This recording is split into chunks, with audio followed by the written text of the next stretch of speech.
ticks were really interesting because you used to get them for free as sort of a daily reward every time you logged into the platform each day. I think it was roughly 10 ticks to 1 Robux. So you could, in theory, earn 1 Robux every single day. I remember chatting to some developers at this past RDC, and they were telling me about how ridiculous it was because they'd get like a ticks bonus whenever somebody would join their game. So when they started rolling out the DevX program, they were like realizing just how much money they had gotten just from people joining the game without even like monetizing anything at all.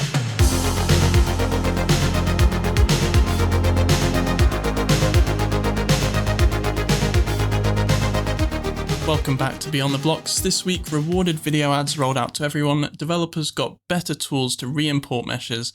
Content sharing APIs were released to make our own versions of Roblox Moments. And today's picks in the marketplace are going festive, Script Sync is now in beta, Game Page Videos got an upgrade, and Roblox have opened up the ability to add Game Passes to Robux purchase prompts. But first, we're your hosts. I'm Adam. And I'm Fedor. Unfortunately, Anthony's off sick, but we've had loads of new announcements this week, so we're going to dive right in with rewarded video ads. So, rewarded video ads have been in beta for a little while, but they've now been rolled out to all ads eligible creators, giving more developers the ability to earn revenue by letting players watch ads in exchange for rewards.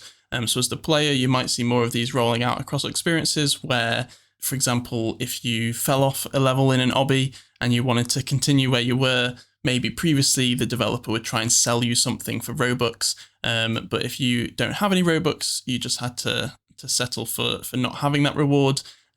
Rewarded ads is another way of the developer giving you something valuable without you having to spend anything. You just have to spend maybe 30 seconds of your time watching a video ad.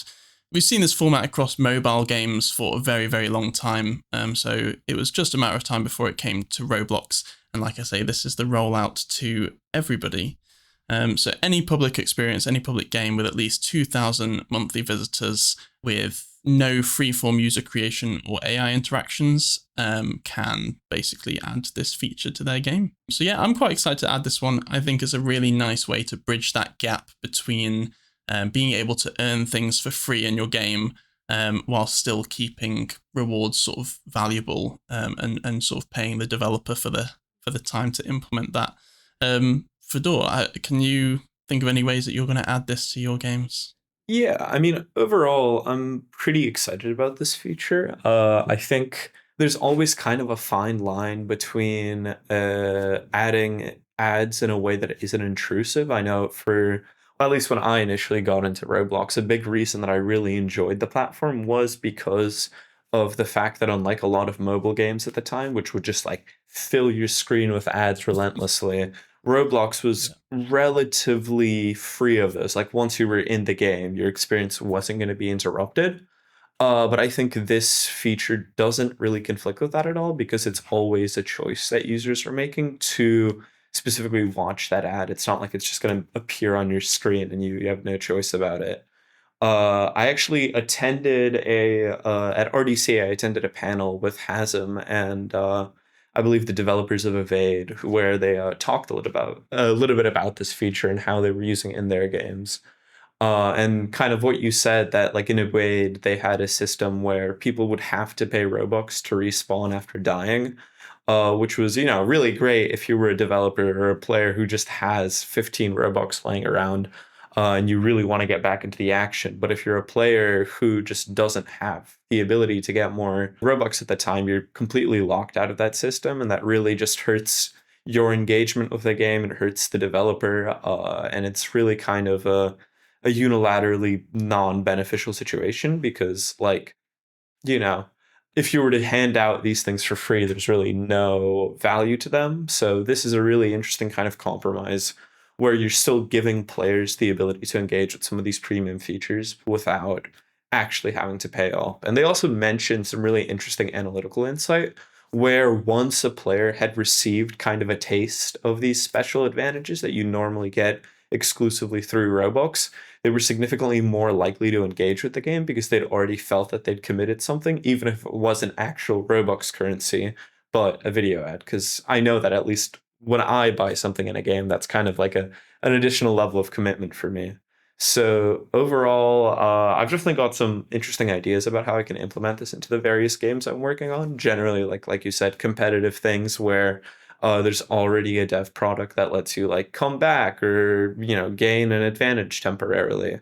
Video ads could be super powerful for that to drive up a little bit of monetization, but also I think more importantly, like increase user engagement and their commitment to that game without necessarily needing to spend money because that's just not something all players can be doing. Absolutely, yeah. On a similar sort of thing to players feeling committed to the game, one other example that I think was given during the RDC talks was giving players a trial of something that they would otherwise have to pay for. So if it is something that is a recurring cost or it's like a subscription or something, you could give them a rewarded ad for, I don't know, a day or 10 minutes trial with this particular thing, or however long it might be, whatever it's worth to the developer, and that people then don't have to spend their money, try it out, see that they like it, and then maybe you don't necessarily have that option to keep watching rewarded ads, but sort of it's giving you that taste, and then that converts players to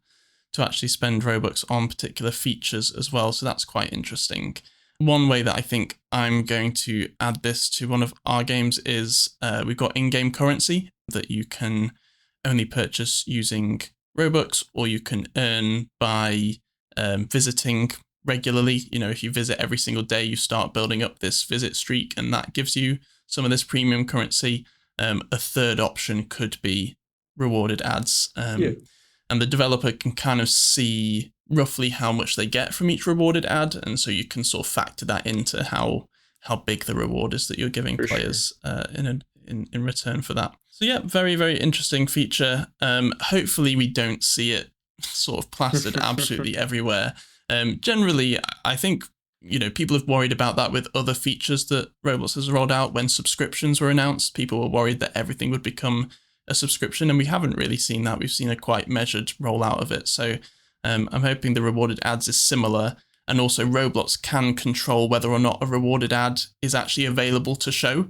So you won't always guarantee that you can show a player a rewarded ad. You sort of have to check first, do we have an ad to show them? Roblox says yes, and then you show it to them. So there is at least some control there to stop it becoming those very spammy mobile ads that would just throw ads at you again and again in the hope that you pay to remove them.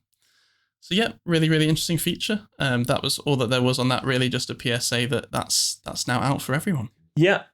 Speaking of doing repetitive things again and again, something that I've had the displeasure of doing again and again is re-importing my assets into Studio.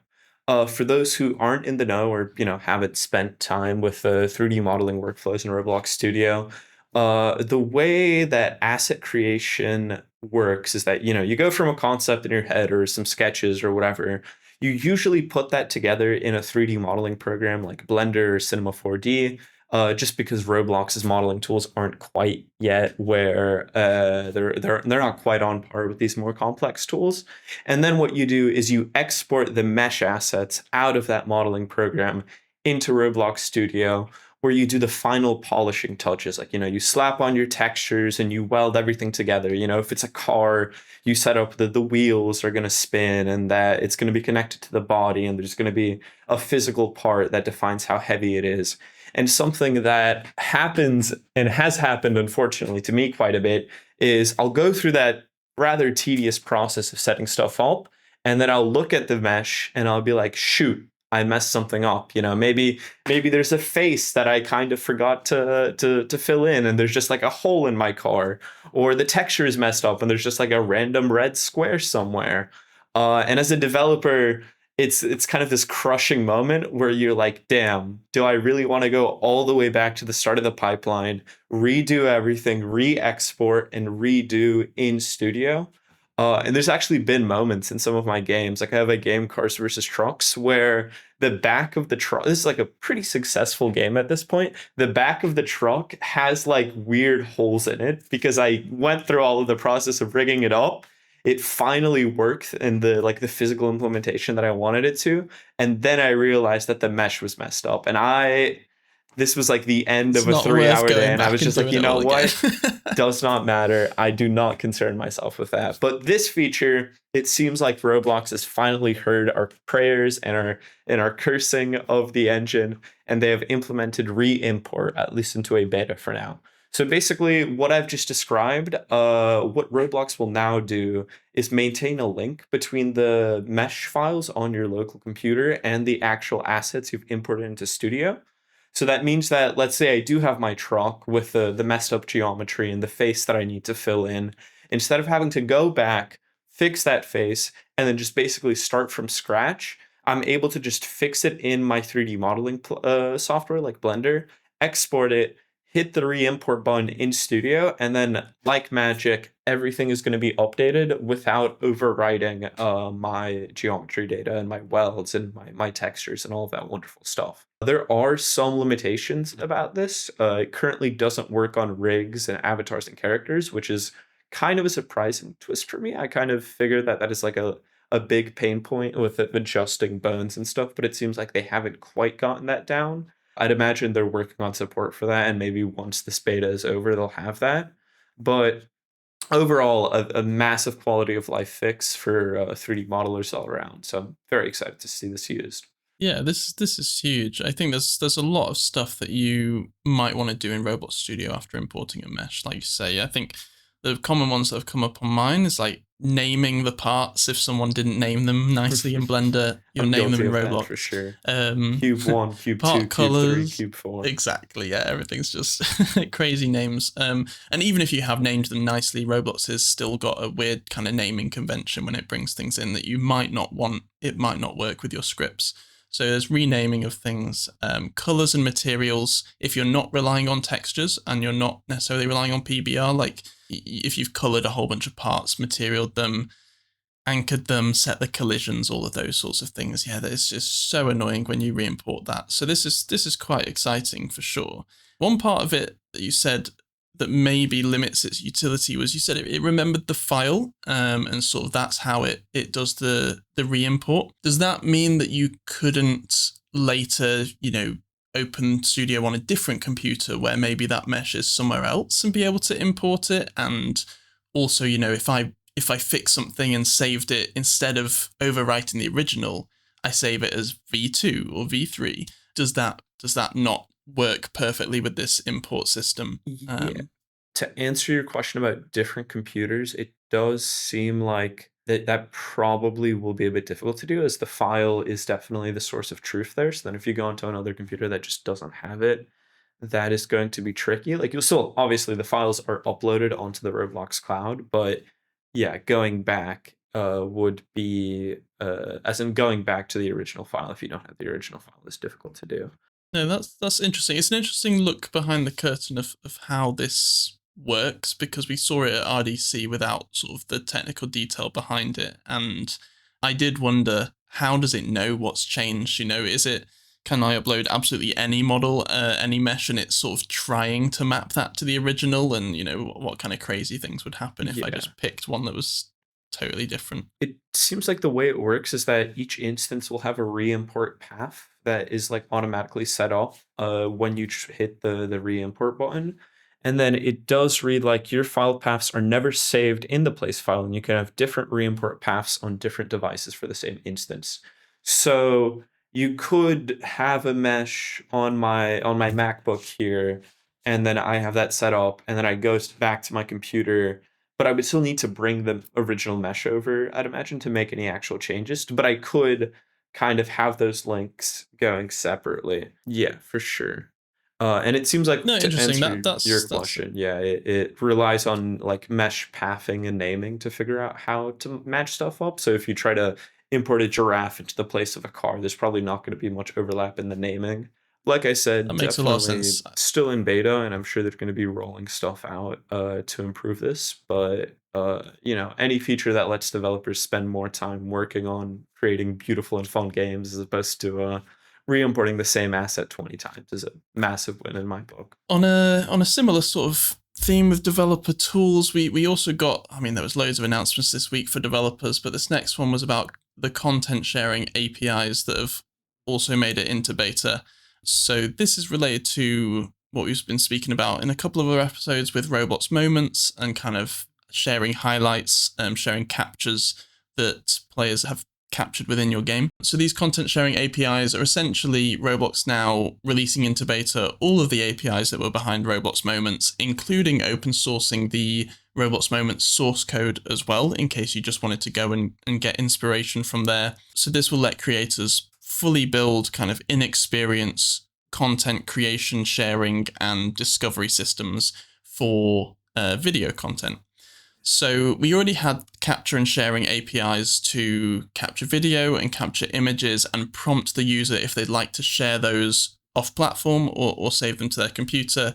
Now we're getting the upload API, which will let you prompt players to publish their captures from your experience to Roblox's sort of cloud platform of this content. We also get recommendation APIs so that you can build a recommendation system within your experience. So I think before we've talked about, this could be highlight reels from a race. In my bowling game, it could be, highlights of some of the best strikes and stuff that people have done. You could build a recommendation system to surface that content that people have been publishing to other users within your experience as well. And like I say, the Moments experience source code is out there. So if you're not quite sure how best to implement this, you can go and take a look at that as well. You will have to answer a couple more questions on the maturity and compliance questionnaire, which is getting quite large now. And these are to let Roblox know whether or not there is a continuous load and autoplay feature for your recommendations. And also just to let them know if you're planning to use the upload API for media sharing, because some regions might restrict access to those.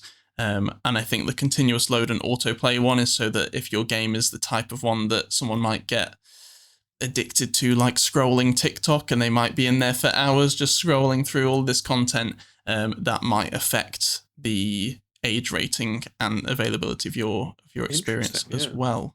What do you think about this one, Fedor? Yeah, I think when they announced that at RDC, Roblox Moments was kind of this thing that kind of appeared out of the blue, and everybody was very curious about it for a little bit, and then they launched it, and it kind of, I've more or less forgotten about it. Like I've had some really interesting ideas about how I could implement it into my game, but it seems like there's just not that much usage of the system. Like I was just checking, the Roblox Moments game has about 500 players at the moment, which just isn't a big enough demographic for me to like spend the resources implementing all of this stuff into my game, where like the maximum, if I were to get the entire Roblox Moments listening or viewing body to get into my game, that'd be a 500 player boost, which just doesn't feel that significant.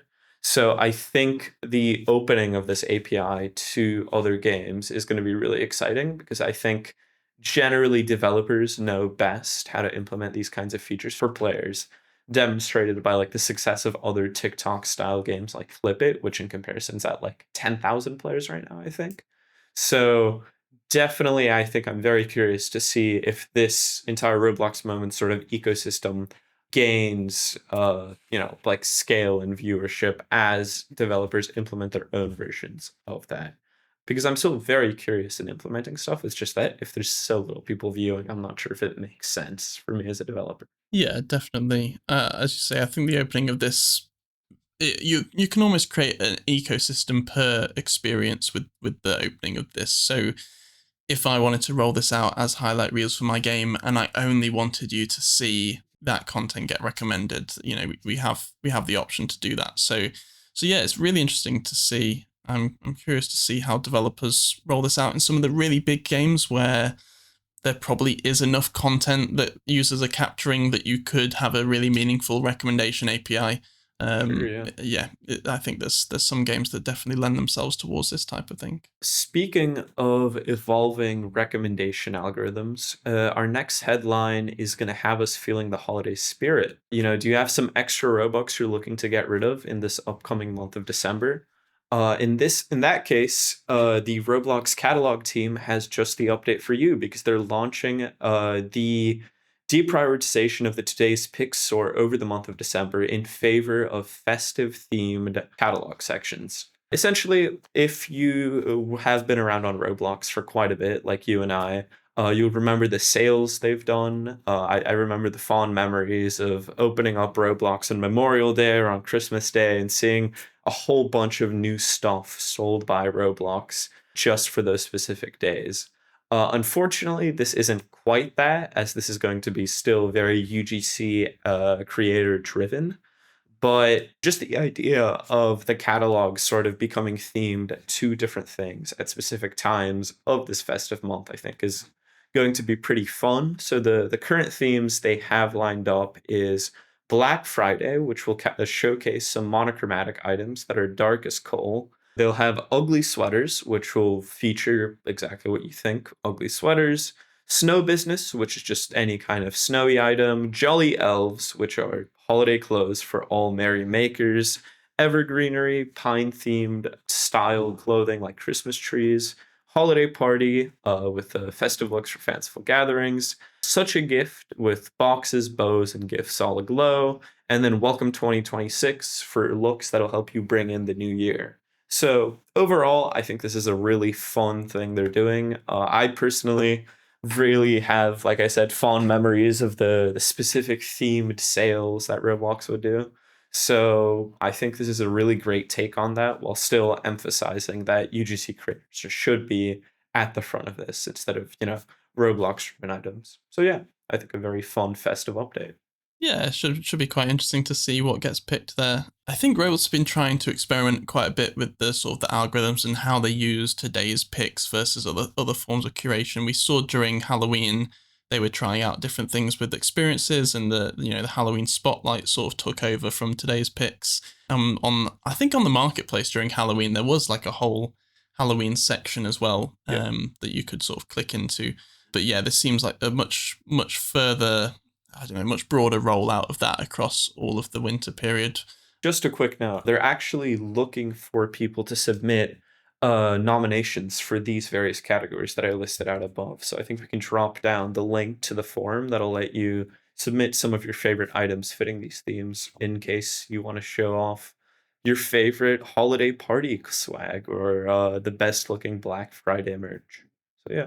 That's quite interesting, yeah. Opening up the sort of the finding of these items, the curation of them. So definitely we'll pop that in the description. I've still not got into creating avatar items, but it's a very interesting ecosystem that I want to look into. I'd be curious to know how today's picks has been working up till this point. So, I mean, if you are a UGC creator who's watching this, let us know what you think of this in the comments as well. You'll probably have some more interesting insights than I could bring to it. Absolutely, yeah. Perfect. Well, we'll go into our Roblox trivia segment to break up the long list of announcements that we're going through this episode. So let's have a look at last week's question. Last week we asked you, Roblox used to have a second currency alongside Robux. We asked what was it called and when was it removed from the platform.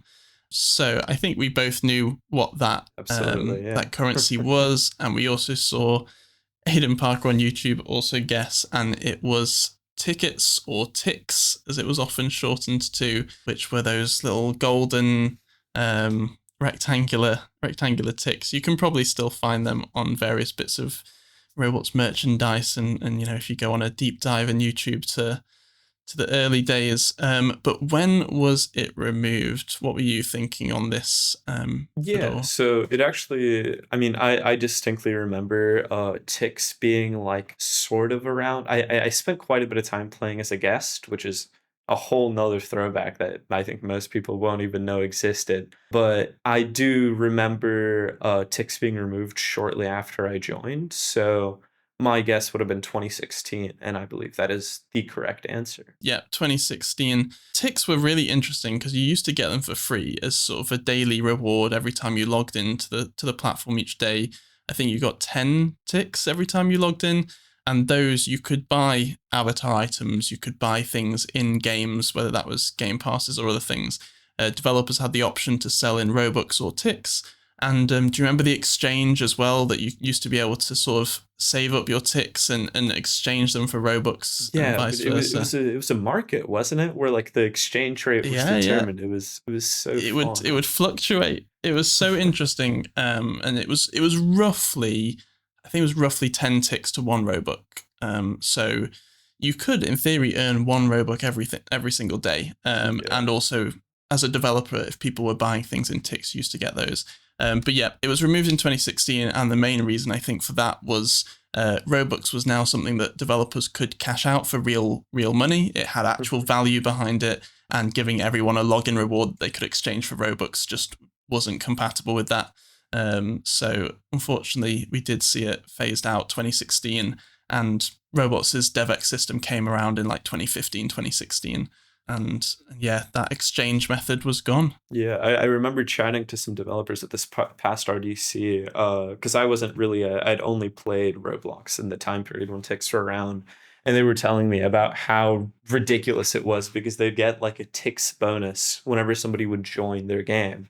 So when they rolled out started rolling out the DevX program, they were like realizing just how much money they had gotten just from people joining the game without even like monetizing anything at all.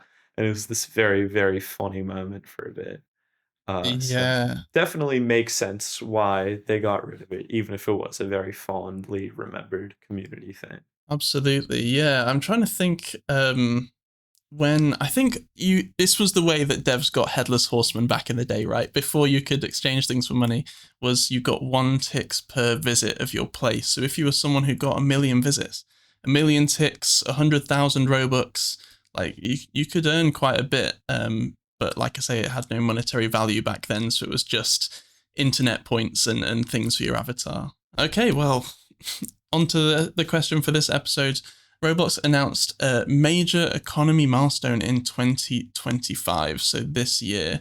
How much did creators globally earn from DevX from March 2024 to March 2025? So over those 12 months, March to March, how much did creators globally earn via DevX? I don't really know. I definitely remember hearing some very impressive numbers and being like, "Oh wow, I make a tiny, tiny fraction of that. How great!" But it was definitely, I want to say in the hundreds of millions.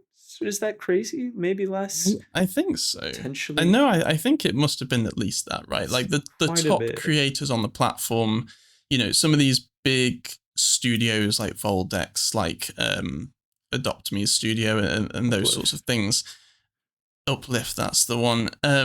We know that they get millions of dollars to be able to support all the staff that they have as being one of the biggest ones on the platform. Obviously, the curve drops off real fast, Mhm. but if they're earning millions and you think that there's, thousands upon thousands of developers who are earning enough to cash out, I don't know, I'm feeling it could be close to the big 1 billion, which would be insane.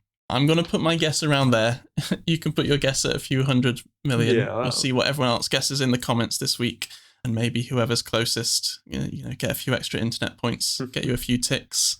So yeah, Brilliant. let us know in the comments what you think, how much creators earn from DevX from March 2024 to March 2025.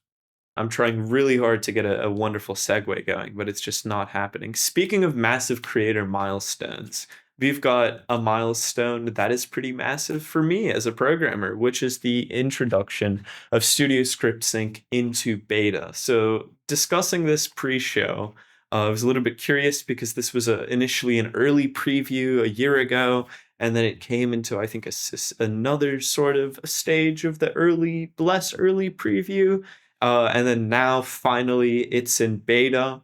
But the thing that matters most is essentially what Studio Script Sync means for developers now is that you have the ability to sync all of your scripts in a specific game out onto your local computer to be able to modify them in any kind of editor you want to use, and then bring that right back in without having to use an intermediary bit of software like Rojo, which is kind of the biggest one. I think the biggest change for this is just how easy it is to use for in comparison to Rojo.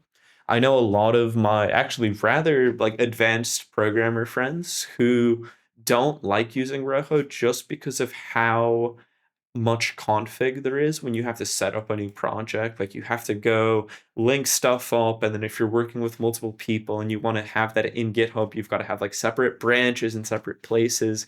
And I've worked on projects where it was set up by somebody who really knew what they were doing, and it worked brilliantly. But it's also very easy to mess up because you're pulling the source of truth off the Roblox platform. Like the sort of unfamiliar, for those not in the know, source of truth basically means like where is the ultimate kind of like where is the true correct code? Like if you make a change on your computer, does that override the stuff in Studio, or does the stuff in Studio override the stuff on your computer? And what Rojo does is that whenever you set up Studio, it just looks at your computer, which is typically connected to some sort of cloud management thing like GitHub, and then just pulls that in, which means that if you try making changes in Studio, it's just gone absolutely. And that has the potential to lead some newer developers into really weird like merge conflicts and a whole lot of scary software development stuff that isn't really in line with Roblox's vision of kind of easy to pick up, easy to learn, easy to create.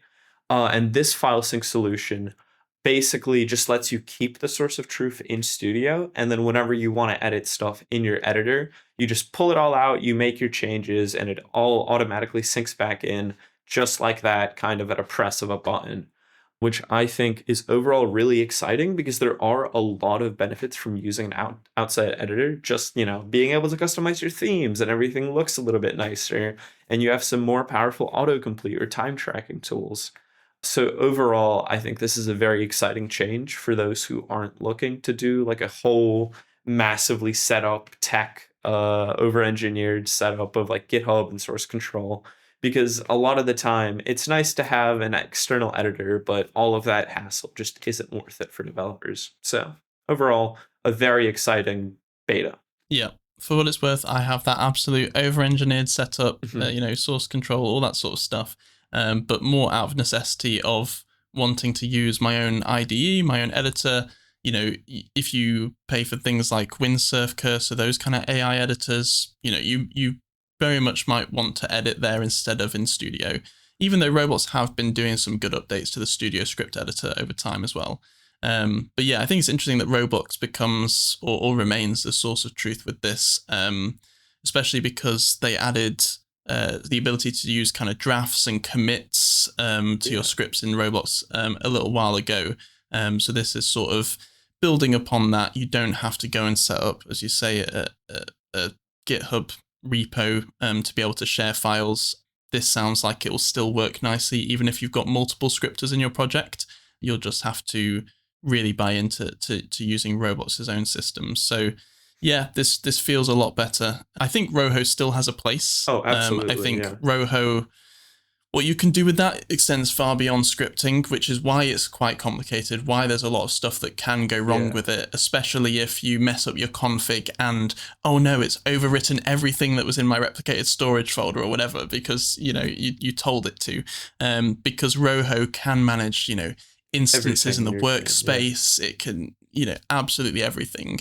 But as you say, for just paring that down, Roblox's vision of everything being really simple and you can just jump straight in without much prep and without having to know all of these software development lifecycle things that exist in the corporate world. This feels like a really, really nice step. Yeah, I'm a really big fan in Roblox's new approach to third-party tooling now. It seems like they're really emphasizing building up their own APIs and their own in-studio capabilities, like you mentioned, with the commit and drafting stuff, with the better modeling workflows we're getting in Studio. But they're also keeping those bridges open to those external tools because there are going to be those power users who do want to like manage their entire workspace and every single instance in a GitHub repository.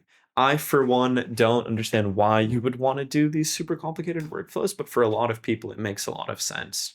So overall, I guess for players, what this really means is that just development is once again kind of a lot more emphasized on building fun games and making them visually attractive and making them, just great for players instead of having to, like you said, realizing that I've just overwritten everything in replicated storage and it's all gone. And now I get to spend the rest of my day working on figuring out how to undo all of that instead of, working on a fun new feature for my player base. So overall, just great quality of life improvements for developers, which should hopefully translate into more fun games for players.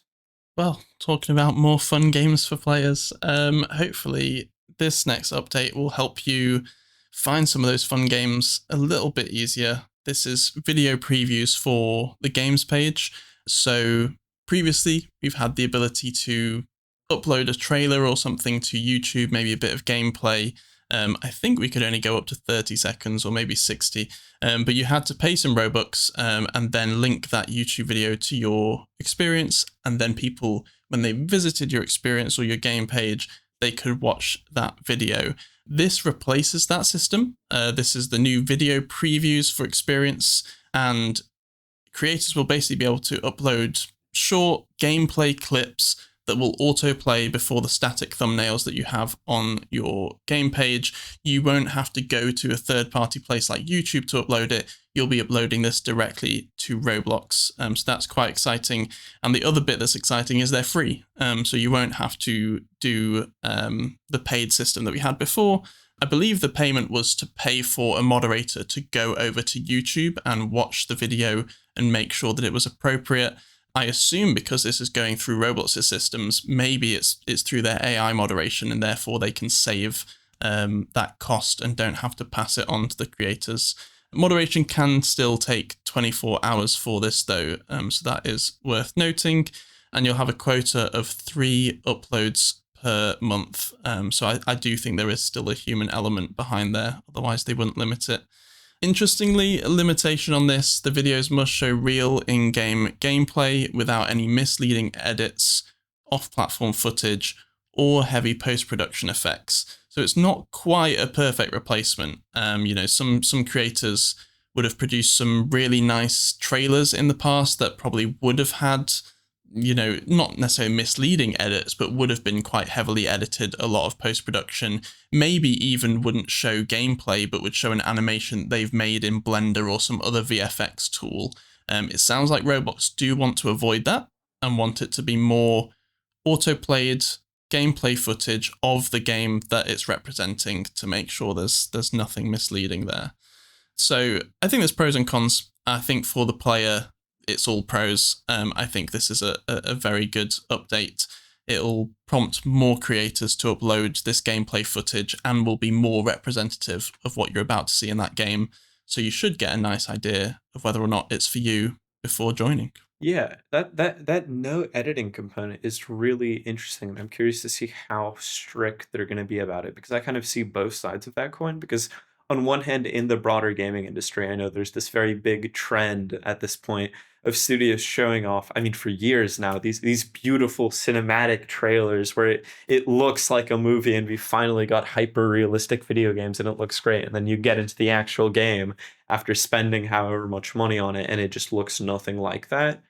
So I definitely see the emphasis on you have to look out for the small print, right? You have to look out for the small print on the video and not actual gameplay footage written really tiny at the bottom. Very, very difficult to read. So I definitely see the player perspective on this, but I also know a lot of people who take a lot of time and take a lot of pride in making these really nice looking trailers that are representative of the game, but also do have like a serious production budget where they do have animated bits, and they cut between gameplay and then like drone shots and all of that just to like show off the game in its full visual and gameplay capacity.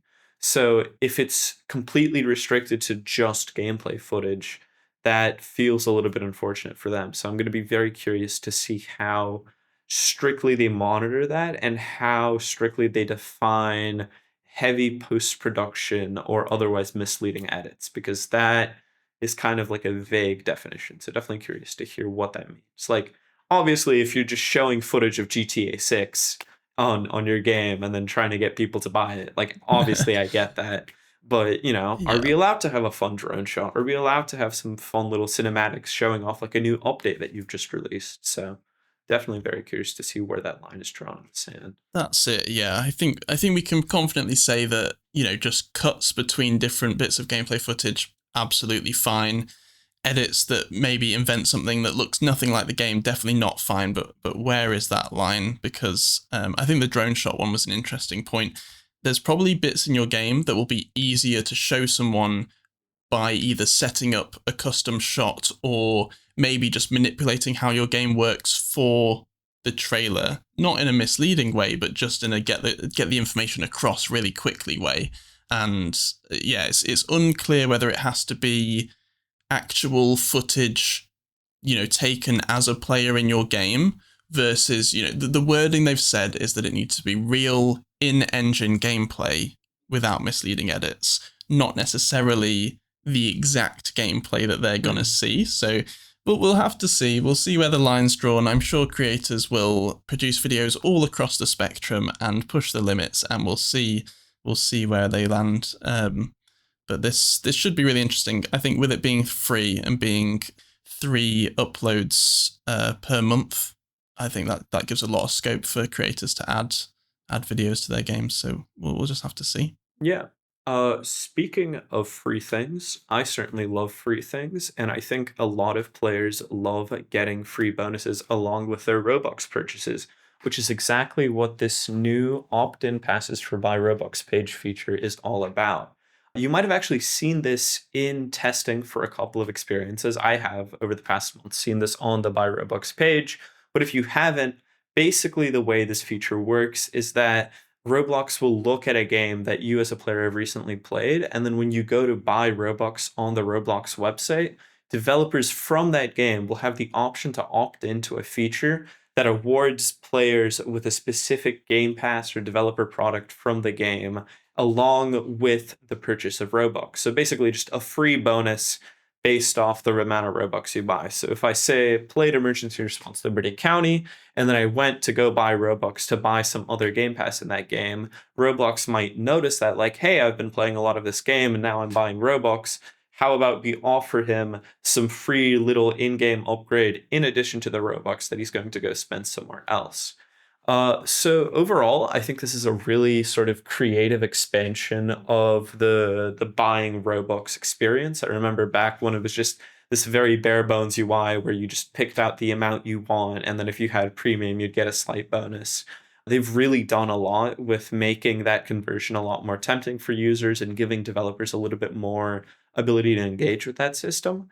So, I mean, I think this is a really fun feature where, users will get to have the ability to have a little incentive to spend money on Robux, and developers obviously don't have to, give out their game passes. This is something that they opt into. So it's really only happening if they really want to do this. So overall, I think as a player, this is exciting because it's like, hey, I'm already going to go buy the Robux. Now I get something free in one of my favorite games. That's great. And as a developer, I think it's likely going to see increases in conversion inside your game because, like I said, players already get something in your game. They've just gotten Robux. Where are they going to go spend it? Probably in the game where they already have a bunch of free stuff they want to go check out. So I think this is very much a win-win situation for both developers and players, which is exactly what I love to see. It's obviously a little bit opaque as to what the algorithm is. Obviously, the more you spend in a particular game that is opted into this system, I think the more likely you're probably going to see the Game Pass for that one. But for example, I've just gone to my Robux page and it's offering me a Steal a Brain Rot Game Pass if I buy some Robux. And I've played it once or twice, but it's definitely not the most common place that I go into. Hey, at least you're getting one. It should be interesting to see. They're not showing me any kinds of bonuses at the moment, which is very unfortunate. Really interesting. It could well, be as that you say, up until now, it's been a it. bit closed. Like, there's not been very many creators who have been bought into this. I know that there's Welcome to Bloxburg and a few other of those kind of scale of games have been part of this program as they've been testing it. But as you say, it's now rolling out to everyone, which is quite exciting. I think I saw that Roblox recommend creating a dedicated pass for this feature rather than losing out, giving people something that would be paid for free, actually creating an exclusive pass that is sort of specifically for this feature, which is quite interesting as well. Sort of encourages people to buy Robux in the hope that they get this exclusive pass that they can't get otherwise as well. But yeah, creators, as you say, they won't earn any commissions on this. So I think it is just a really nice discovery, not even a discovery tool because they've already found your game, but sort of a way of bringing them back and getting that retention. I think I'll definitely create a pass for this and submit it. I don't think there's any loss, as you say. It's a win-win, so I think everyone should give it a go and see how often that gets recommended to your players. Well, that's all we've got for you this week. Come back next episode for the latest Roblox news and features. This episode, we've talked a lot about algorithms, and we'd love if you could appease the YouTube or whatever platform algorithm you have here by liking, sharing, and letting us know your thoughts in the comments, along with your answer to the trivia question. How much did creators globally earn via DevX between March 2024 and March 2025? Beyond the Blox is produced by Seb Jensen for Last Level Studios. Watch on YouTube or Spotify, listen wherever you get your podcasts, catch highlights on TikTok Reels and Shorts, or visit lastlevel.co.uk/podcast for more.